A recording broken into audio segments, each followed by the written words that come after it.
Action. Take action. This is the number one thing I see people not doing. And even Jack Canfield, who was in the movie The Secret with me and a bunch of other people, he says the law of attraction has the word action in it. You are supposed to act. The fifth step in my book, The Attractor Factor, is action. When you get an inspired action, and that is, a lot of you took action to come here and come from some long distances. That's wonderful. I applaud you for doing that. That's part of what we're talking about, to create what you want, to attract what you want, whether it is money or anything else. You must take action. When people ask me, Joe, how have you written 50-some books? How are you in 13 movies? How do you have all these CDs? How do you have these coaching programs? How do you have all these travels and these events and these television shows and blah, blah, blah, the list goes on. I take action. Now, it doesn't all happen at the same time. You know, when you keep doing this, 30 years later, you look back and go, oh, I wrote 50 books. I came out with so many music CDs. You do one thing at a time. Right now, I am here with you. That is my action. I am here with you, receiving information, sharing information with you, helping you to the best of my ability so that you can have, do, or be the dreams that you want. Now, as I'm telling you about taking action, I really got to turn the fire under you a little bit here. I mean, I'm called Mr. Fire for a reason, so I'm going to go ahead and ignite the burner. Here's the kick that you were looking for, yeah. It's a polite and loving kick, but it's a reminder. So a couple Mondays ago, I was getting a massage. And the woman who gives me a massage, we talk for a little bit, but usually I zone out and then I'm gone. And she said that she wouldn't be able to give me a massage the next week because she was going to be out of town. And I said, that's cool. What are you going for? Well, a friend of hers, who's not even a really close friend, but a friend of hers, was given 3 months to live. And I said, what? And she said, yeah, the woman was having dizzy spells and so forth.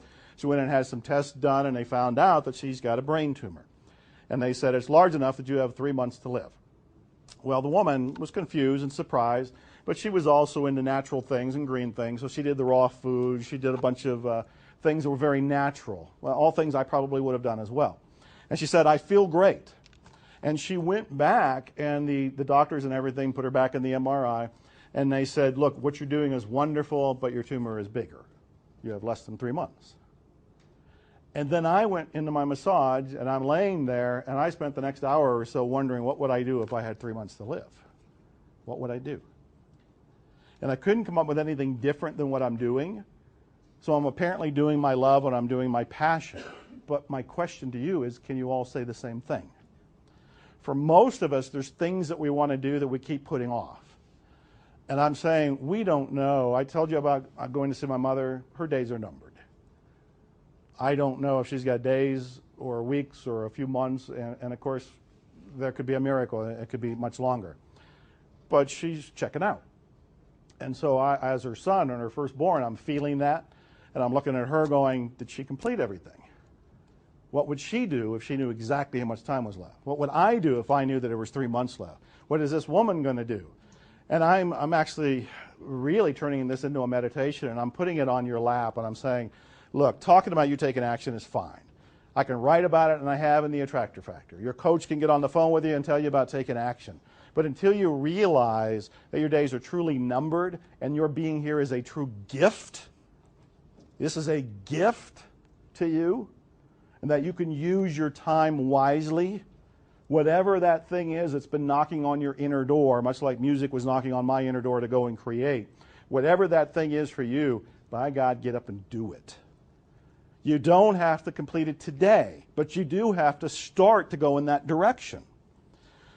People have asked me how I've been able to write so many books, and what I tell them, if you write a little bit every day, you end up with a book very quickly.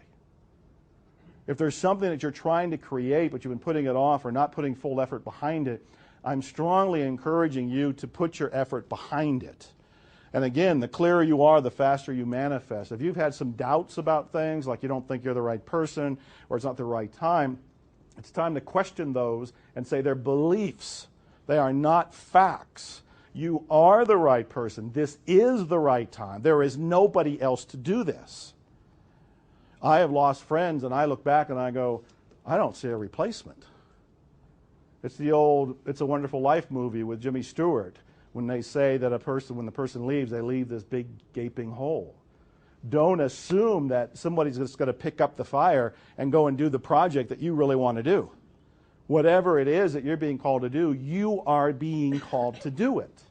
There are so many stories of so many people have either come to this country with nothing, or in one shape or form, even with me being homeless at some point in poverty. That's not unusual. There are people who have had things to overcome, but they overcame them by taking action, by getting clear, by getting support, by getting a coach, by doing all the different things we're talking about.